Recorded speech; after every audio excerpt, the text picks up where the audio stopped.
tomar adiante. María Victoria Moreno, que é a persoa que lle concedimos este curso o Día das Letras Galegas.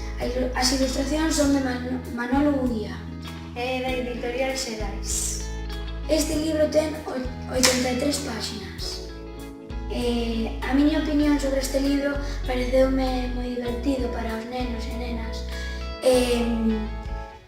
Tamén trátase de un chío chamado Xosé Luís que explícalle a todos a xente de un pobo que non todo o que se compra pode salir de ti mismo. Entonces di que mellor es como a luz, a lúa, as estrelas e todo eso que non sacas ti comprado da natureza e sacas do teu corazón. A miña opinión foi que foi moi entretenido e ademais que os nenos seguro que salen a amarelo porque encima de que tenemos a María Victoria Moreno e este libro ensínate que as cosas que máis valen costan moi pouco. Solo co corazón. Despois, por unha parte, pon de que unha vez uns navegadores nun barco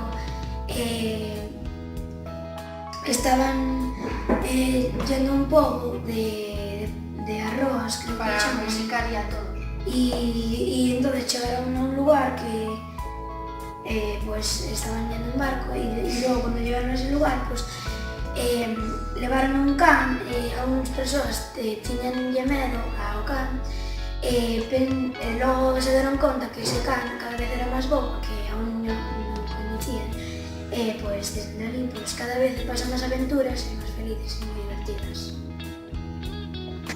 Hoy os vou a ensinar o libro de Victoria Moreno que a lembramos por as Días de Letras Galegas e este libro se chama A Festa do Fallado e a ilustrador é Irene Fraga que trata sobre unha moneca que se chama Uxía que vive nun fallado e que como se aburría moito se pasou todo o día aos ollos pechados e a dona a maltrataba e a tirou a la basura e encontrou un gato que se chamaba Gato e quería cazar un páxaro e se divertiron moito porque querían xogar con outras cousas e empezaron a discutir.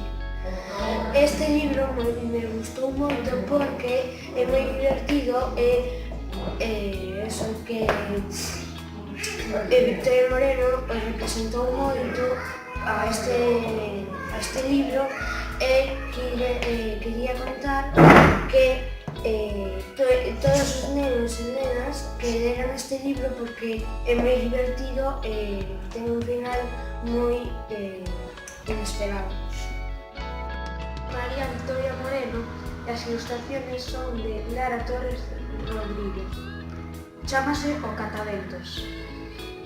Trata de un gallo que vive nun gallinero e que é o líder porque é o que salta máis alto, pero un día chega outro gallo que salta máis alto que ele.